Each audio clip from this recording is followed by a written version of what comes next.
Hello fellow readers, I'm Stephanie and welcome back to my channel. Today I am going to be recapping all of the books that I read in January 2022. And fun fact, there were 22 of them. What a way to start out the year. Since there are 22 of them, let's get started right away.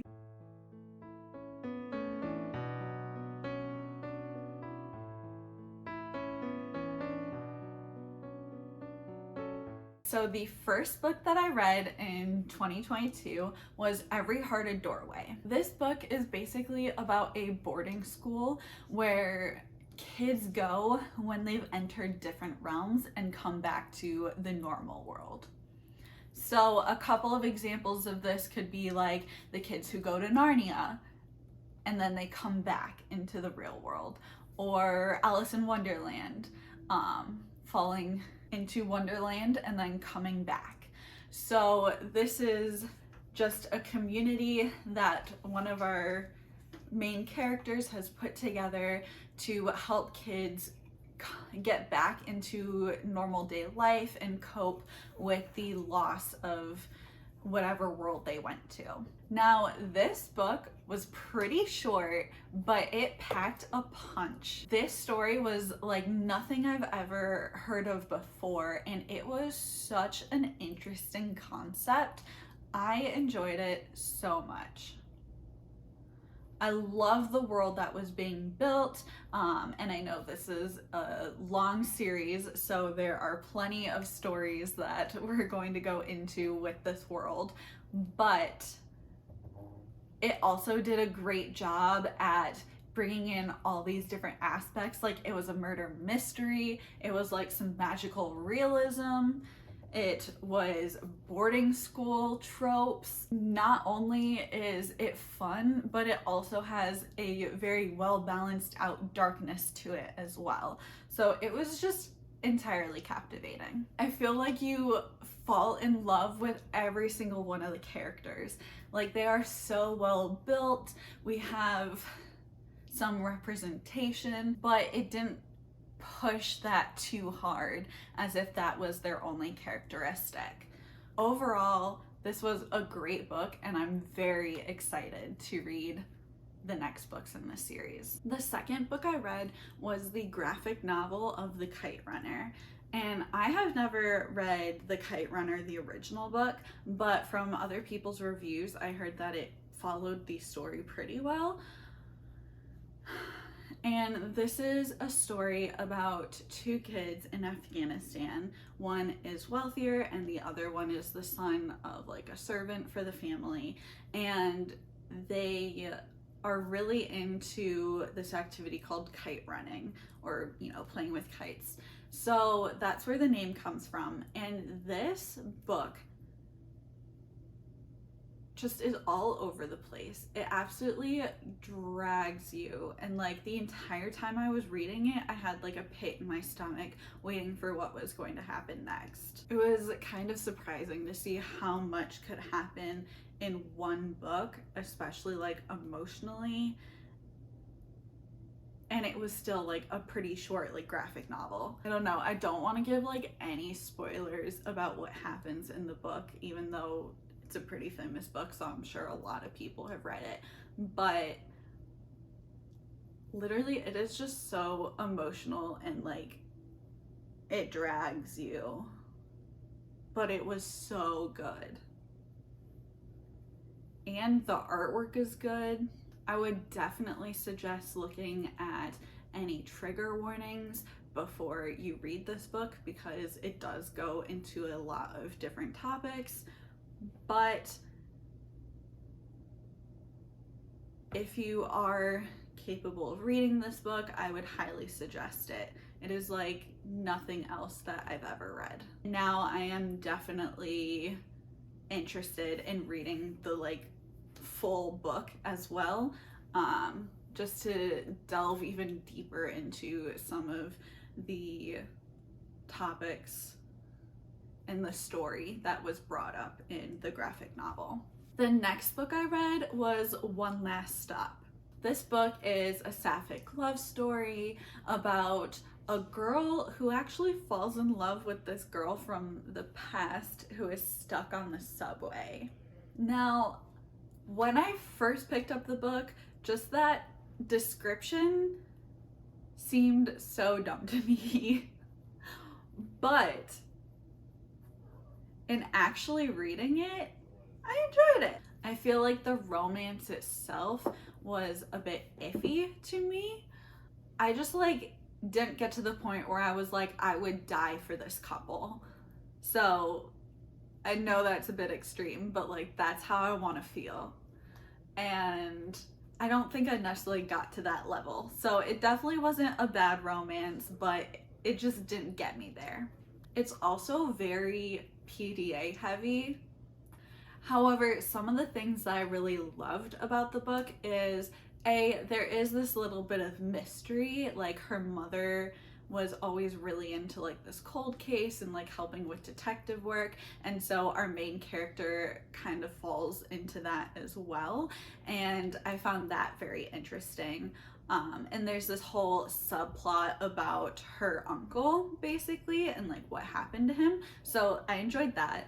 And then the other thing that I really enjoyed was just, again, going back to the characters and their relationships to each other. It definitely has like a found family feel to it, and it's just so cute. I loved the ending of it, like with the found family aspect, so it was cute.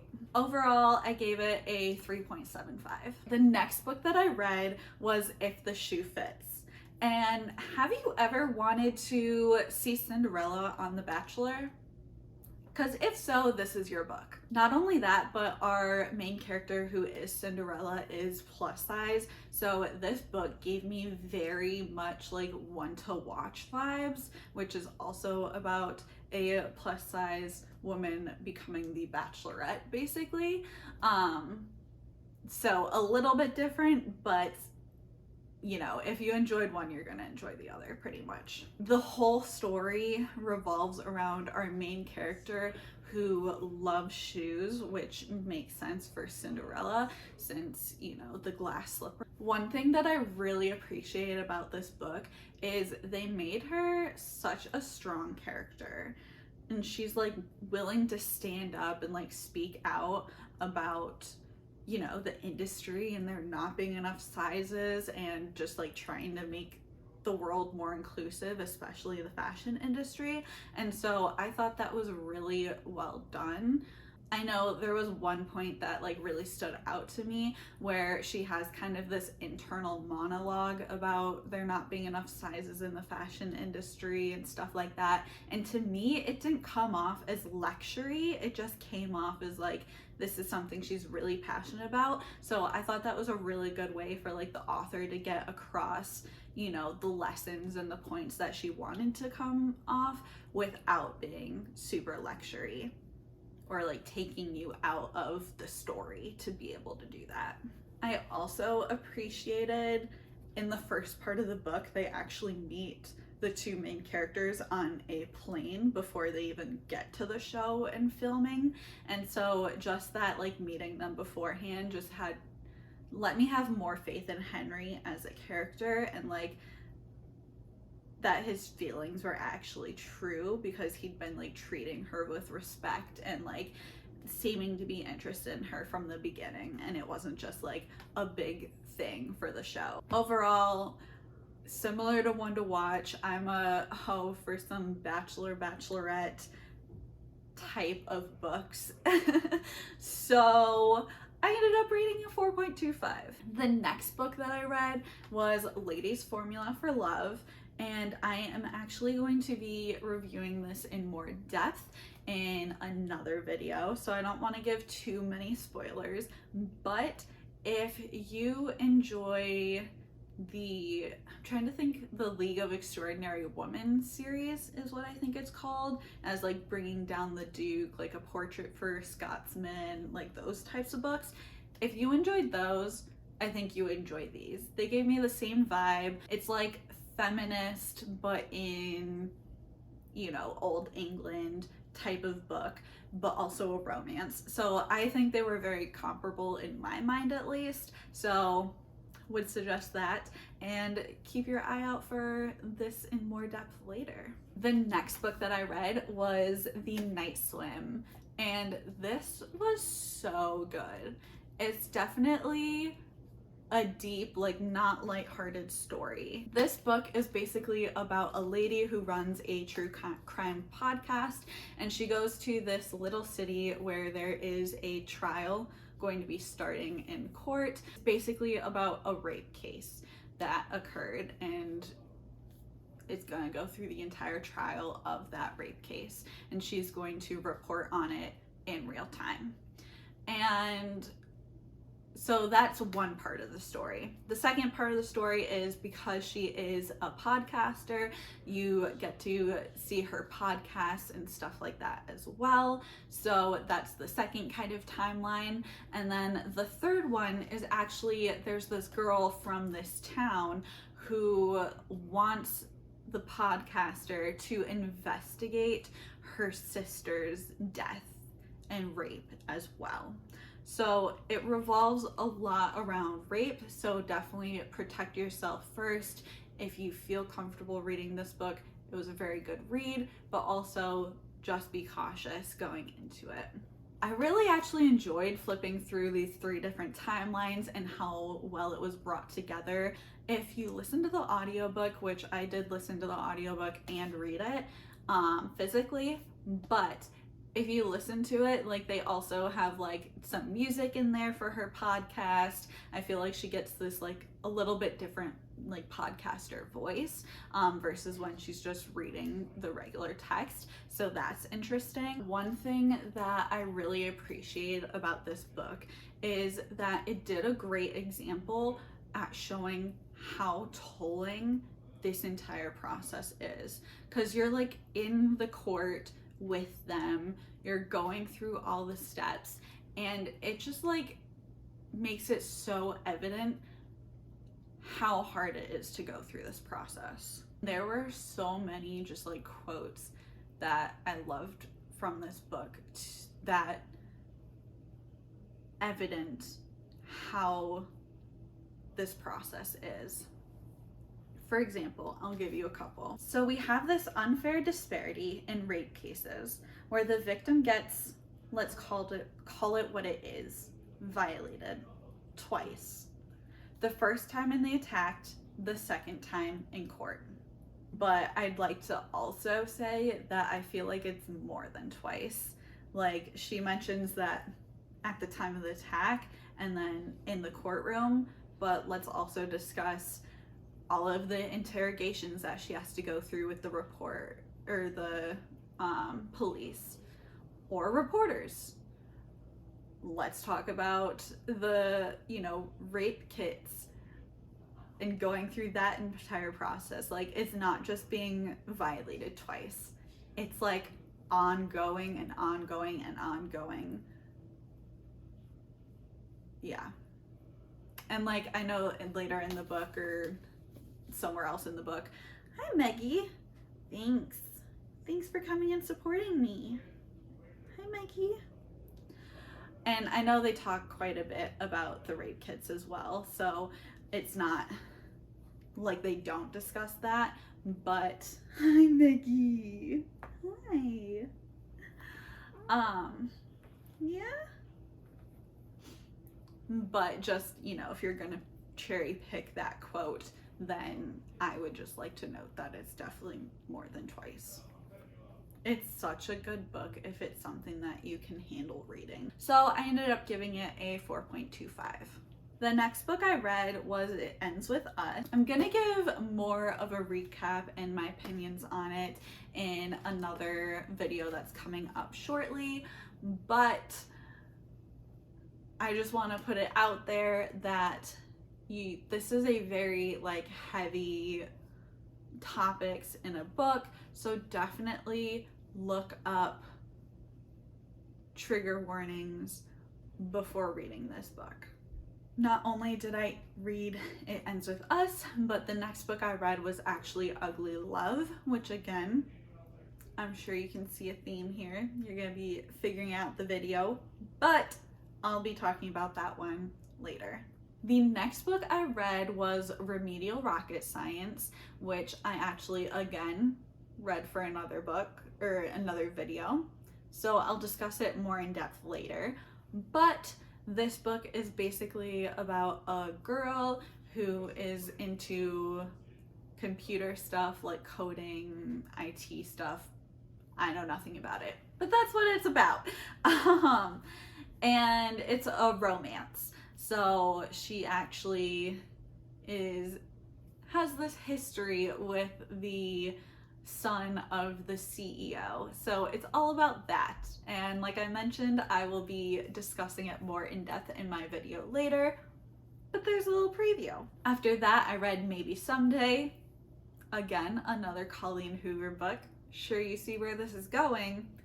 I'll be discussing it later in another video. Next book I read was The Kiss Quotient. This is about our main character who has autism, and she basically hires a male escort to help her practice and like train her, teach her, so that she can find love and like get into a relationship and whatnot.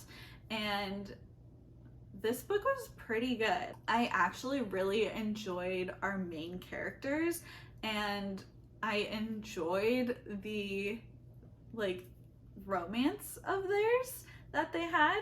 I love the like guy main character. He was super supportive and kind and just like really helpful to her. And this one thing that I loved about it is that consent was such a big thing for him, and so I appreciated that. And like it wasn't only consent, but like it was really enthusiastic consent, and so I just loved that being such a prominent feature of this book. But because of that, it just like really came off like how much he cared about her, and it was just cute. I basically pitched this book as a gender swapped Pretty Woman. If that sounds interesting to you, give it a read. While I really appreciated the like consent and like supportive heavy side of their relationship, I feel like at the same time not enough was done in their relationship outside of that aspect to really like make me obsessed with their relationship. And in a romance book, I really want to be in love with the character's relationship. But as I got to the end, even though like I wasn't 120% into their like love story, I still found myself really rooting for them. So like it was still a really good romance, I would say. So I ended up giving it a 3.5. The next book that I read was Hang the Moon, which is the second book in this series. The first book is about, well, I can't remember their names. It's Darcy and someone. The first book is like the sapphic love story, and it's just really cute.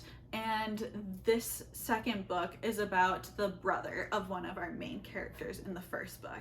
And you do get to see little glimpses or updates from the characters in the first book. So that's a little bit nice, but it is primarily focused on these new characters. So if that's a big deal breaker to you, just watch out. But this second book is actually like a male-female romance. So I was a little bit disappointed in that, just because like the first book was female and I thought that, you know, the gayness would continue, but this one was a male-female romance. However, I did love the like friends to lovers or like childhood crush to lovers. And overall, it's just a really solid romance series so far. Like I've enjoyed both of the books so much. I wouldn't say like either of them were exceptional or like brand new ideas, but like it's just a really enjoyable time. So I would highly suggest this book series, and I'm very excited for the new one that either came out recently or is coming out this year. I'm hyped. Anyways, so that's Hang the Moon. I ended up giving it a 3.75. All right, the next book that I read was actually Tweet Cute. You want to know my feelings about this book? That's how I feel. This one is going to be a big unhaul, for sure. All right, now that I got my dramatics out of the way. I don't think there was like one thing in this book that I just like actually really enjoyed. Like, I don't think it was necessarily bad. It was just like boring most of the time, I feel like. I haven't even told you what it's about. It's basically about two characters who have like two opposing like family businesses, and they like tweet at each other, like basically like attacking, like playfully, but like attacking the other businesses and whatnot. There's also like, they go to the same school, and like there's this whole school like messaging system that like our main guy character set up or whatnot. That's a whole separate like, you know, plot or whatever. But anyways, overall, I feel like nothing happened and it wasn't interesting. Like, I wouldn't go as far as to say this book was bad by any means, but like, it definitely wasn't good. And like, definitely not interesting enough that I'm gonna keep it, obviously, if I haven't made that obvious. Even the parents in this books who like own the businesses and like are telling their kids to use Twitter to tweet at each other literally act like children. They act like teenagers. It's like, how many teenagers can we have in this one story? That's that book. Thanks. 2.75. The next book, however, was solid, and that is Shit. If you enjoyed The Hating Game or Unhoneymooners or like People We Meet on Vacation, I think you would enjoy this book.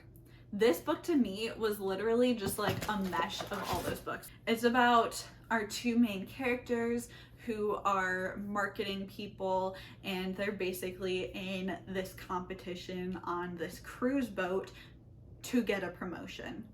Very Hating Game. On a cruise boat for vacation. Very Unhoneymooners or People We Meet on Vacation. Hence, it is the book. Anyways, because it seems so familiar, I would definitely say this is not like anything unique or like bringing something new to the genre, but despite that, it was very enjoyable.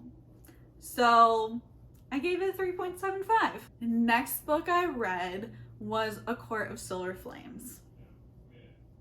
And I don't know how to feel about this book. This is like what, the fourth book in A Court of Thorns and Roses series. And instead of following Fair and Rhysand as our main characters, we end up following Cassian and why can't I think of her name? Her sister, Nesta. Yeah, that's how memorable I felt this was. I feel like I definitely started liking it more just because it was new characters, but then as the story went on, there just wasn't as much like actual romance, like, or like reason for the chemistry between Nesta and Cassian. So then I just like disliked it more, because like at least with like Rhysand and Fair, like I felt like they actually had chemistry and like were meant to be together or whatnot. I don't know, but overall, I don't think I can tell you like a single thing that happened in this book. Like, I was really hopeful. I don't know. I know everyone's obsessed with Sarah J. Maas, and like, I just don't know what's not doing it for me. So that being said, I gave it a 2.75, which might have been a little bit harsh,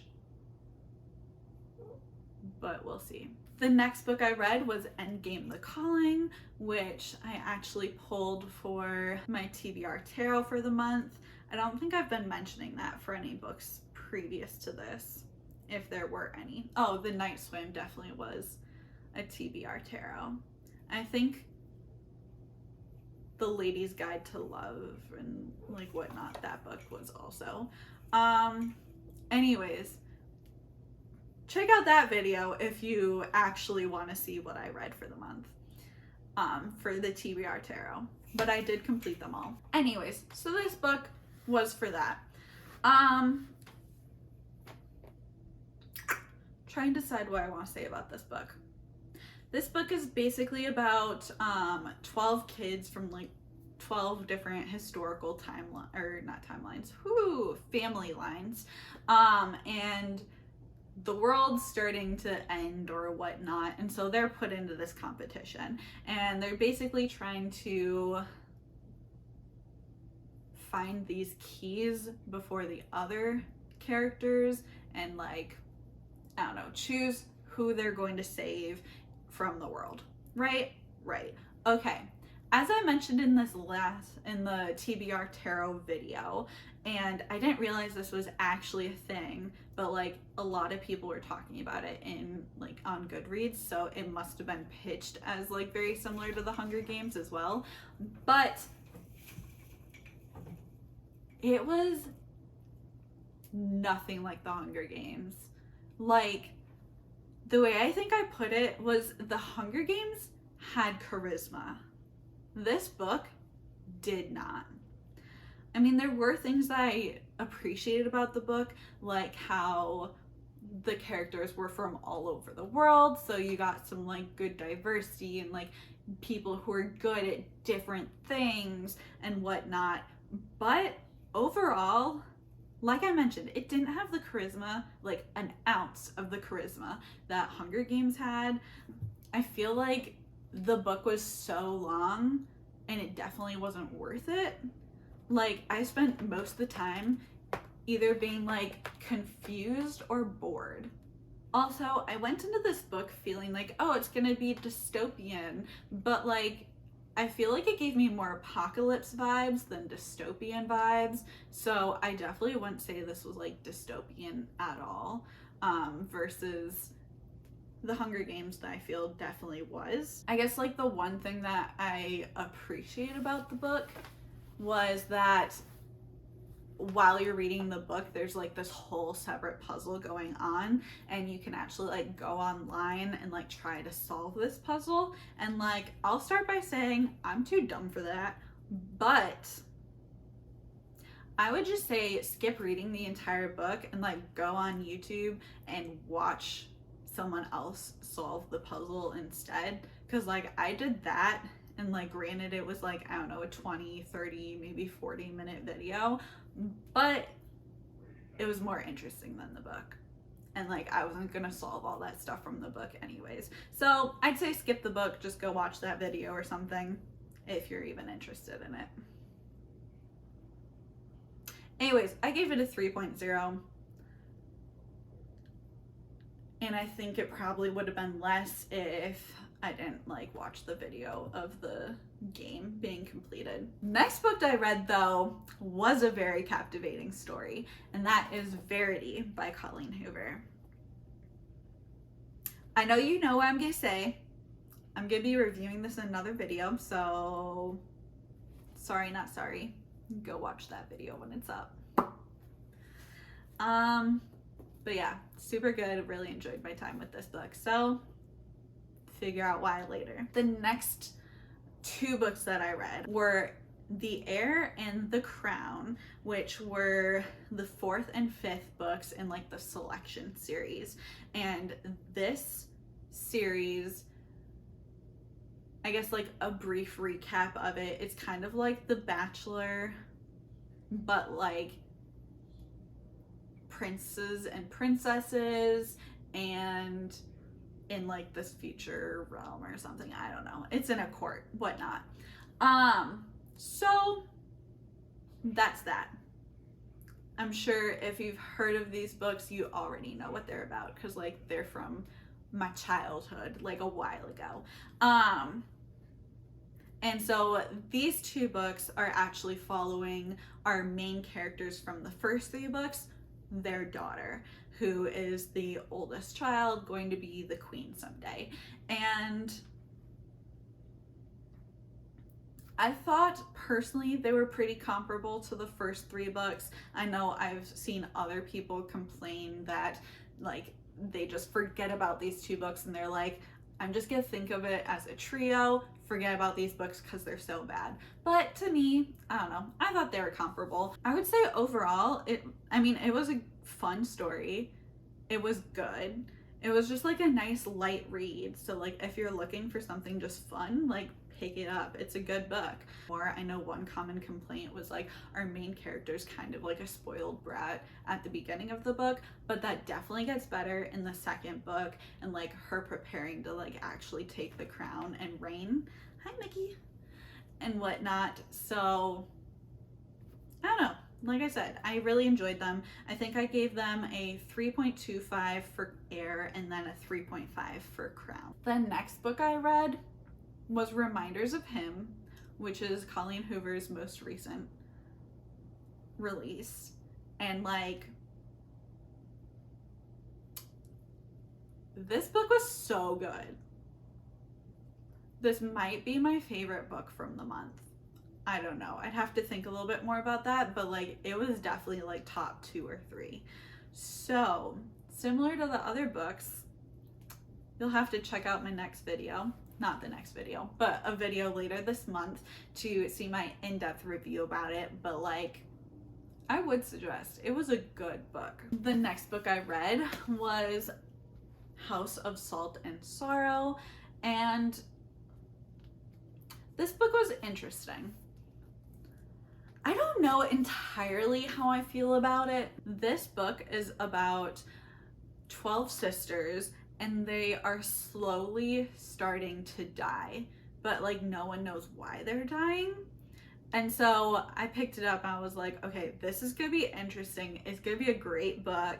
And I feel like the theory of the book and like the idea of it was better than the actual book itself. That being said,